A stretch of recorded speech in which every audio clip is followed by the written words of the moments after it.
We welcome Jeff Brohm, head coach of the Louisville Cardinals. They got Notre Dame coming into the house, fresh off a win at NC State.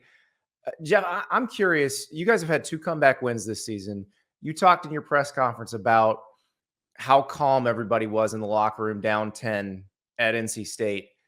How do you do that with a new roster, new team? Is that something you instill off-season in camp, or is that something that the chemistry of the team just that's how they are? I think we've talked about how this game works to them quite a bit as far as, just simple things like it's always going to be a one-game season, no matter whether you win or lose. You got to come back the next week and try to win again. You've got to just try to win every rep and give it everything you have, but realize that if you're going against good teams and good coaches, you know what, they're going to win some too. So you can't get down or lose your confidence when that happens. And you just got to hang in there and stick to it and hope that when the game's over, you've made one more play than they do. And I just think our guys have that mentality. They work really hard. They don't let things bother them. They play to the end. For whatever reason, we're 5-0. We believed in that, and it's worked to this point. So I just think, that's how football is. Half the teams wins, half of them lose. So, you can't get too up and down when things are going well or bad. And our guys have really, played hard and responded well to this point. How different is it to put together a roster now? You took over Purdue in 2017, old transfer rules, different scenario entirely. You take over Louisville this year. You get, Jack Plummer, who had been a quarterback with you at Purdue, and then he'd gone to Cal. How different is it to put together a roster in terms of having maybe the personnel you want?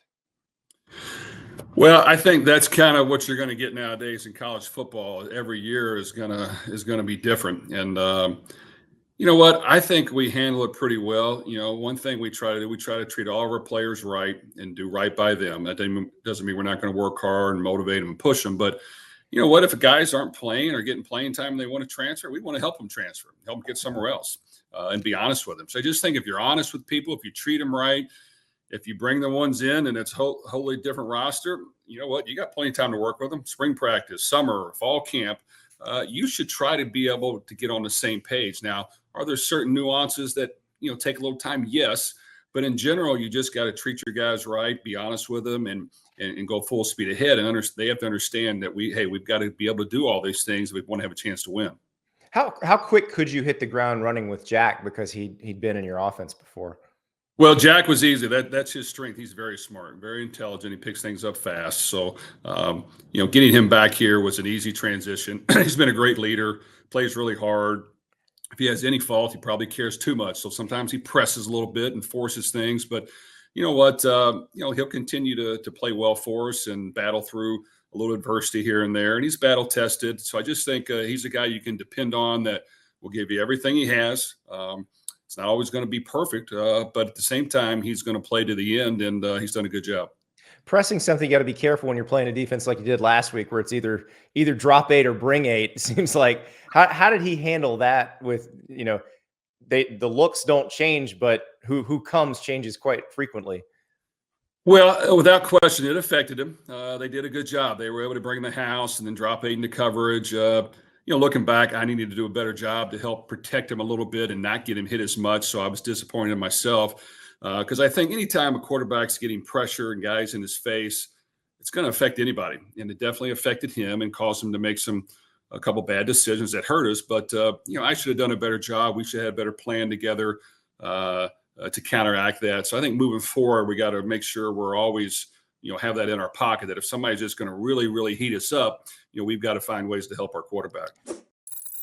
We'll be right back. Louisville coach Jeff Brohm. But first, let me tell you about Bird Dogs. These are the greatest shorts and pants that you could possibly own, because they allow you to live your most efficient life. Behold, these are the Fart Garfunkels right here. Beautiful shorts, great for the golf course, for the bar, for restaurant. But look at that. Oh, the liner right in there. You just put them on and go. You are going commando, and the rest of the world has no idea. And they move with you, and they feel like they were made just for you. Maximum comfort, maximum efficiency. And it's not just shorts like this, workout shorts like the Flying Wasps, these seersucker workout shorts. Also, they got pants with the built-in liner. So you can be in an office setting, in a professional work setting, feeling like you're going commando. Do you know what kind of tactical advantage that gives you over everybody else? You can just see it in your eye. I've got the Steven Jobs. That's the gray pair of pants. You got the Jeff Bezos, the khakis. When you show up in those things, you are ready to take on the world. And oh, by the way, Bird Dogs has also got something for your torso. They're doing polos now. This is the Fidel Bass Pro. It's a beauty. Go to birddogs.com, use the promo code STAPLES, and get a free Hydro Flask style bottle with your order. Load up, man. Shorts, pants, polos. Live an efficient life that allows you to walk into any room and be like, yeah, I'm going commando here. You may not know that, but I know it. Birddogs.com, promo code STAPLES, free Hydro Flask style bottle. You will live an efficient life and you will have an advantage in every room you walk in with Bird Dogs. One thing I found really interesting about that NC State game, in the first half, you guys had 2 turnovers where your defense came out. The first one, they make them go 3 and out and punt. The second one is 3 and out and they kick a field goal. So they get 3 points out of a couple balls that they got right at the 50 or in your territory. How critical is being able to stuff them on a quick change like that? Well, I thought it was our best game on defense of the year. I think every week we've kind of adapted and changed some things and, try to play a little bit more aggressive each and every week. And I think we affected their quarterback. We were able to blitz and get after him, get in his face, get in throwing lanes, not give up easy completions. So our defense really played well. They were stout. They came out in the second half and played even better. So it was good to see. I think in order to be a great football team, playing great defense is very important. Running the football is very important. And then from there, if you can create some big plays in the passing game, that's a bonus. But, great defense and running game is something you got to, be really good at if you want to be an elite football team. You got Notre Dame coming in. You're maybe the one ACC staff that's not like, hey, we've seen Sam Hartman 3 times already. What have you seen from them, and what challenges did they present differently than what you've seen so far? Well, Notre Dame, it's Monday, so right, it's Notre Dame's really good on video. They play hard. They've got great talent at every position. They can run and hit and strike. They're sturdy. They play great defense. They haven't hardly given up much at all, especially in the passing game. They got a really good running attack, big lineman, good tight end, experienced quarterback. So that's a great formula right there. And I just think in order to beat Notre Dame, you have to win in all the small things. As far as turnover battle and penalties and getting off the field on third down and converting third downs, all those things are vital because this is an experienced team. They're well coached and they play hard and they're talented. So I just think, we're going to have to find a way to play more efficient for 60 minutes, make them do some things that they're not as comfortable with. So if we can get a lead, it can be very beneficial, but getting the lead is going to be tough to do. So we're going to have our hands full, but we're looking forward to the challenge. So you actually got recruited by Notre Dame. When you're a good quarterback at a Catholic high school, is that just automatic that they're coming? What made you decide, okay, maybe not? Well, that is correct. Going to Catholic high school, Notre Dame is always the school that everyone dreams about, and all the history, tradition, great players that have come through here. To be quite honest with you, yes, I was offered by Notre Dame. That year, they had Rick Meyer committed, the #1 recruit in the country. So I was at least smart enough to realize, it might not be good for me to go sit on the bench. I might need to go somewhere and play. So that kind of ruled that out because they had such great talent coming in. But always admired, the football played up at South Bend, and they just done a great job. And I think this year they're off to a great start. Man, they're very talented and well coached. Yeah, Rick lived up to the recruiting hype, so I think you both made the right choice.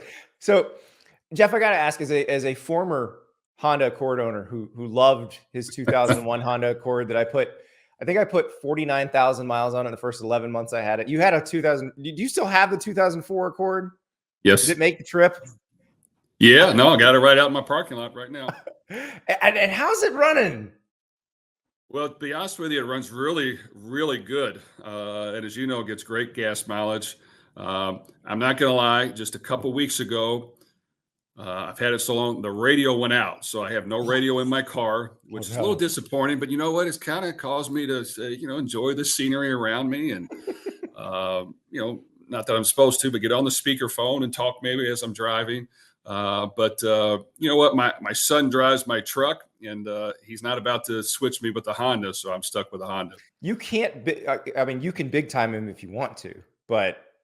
Well, I can, but I don't know about you, but kids nowadays, they don't listen to their parents a whole lot. So No. he will fist fight me if I try to switch automobiles with him. So I have a 14-year-old who gets his learner's permit next year.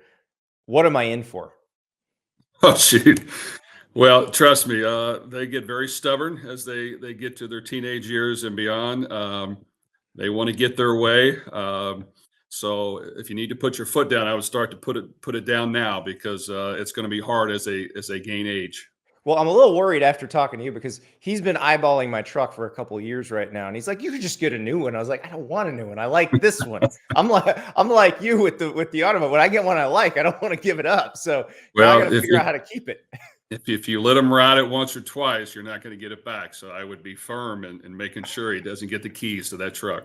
Well, we're gonna give you some recommendations. So this show comes out in podcast form. So you just have it on the speaker of your phone. You just leave it on the passenger seat. You can listen to us even if your radio's gone out.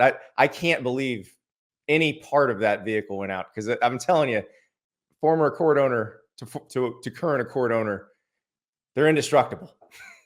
I agree with you, man. It's still going strong. So how much fun has this been, being back in your hometown?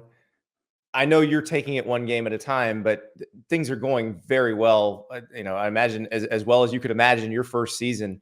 But is it what you thought it would be being back?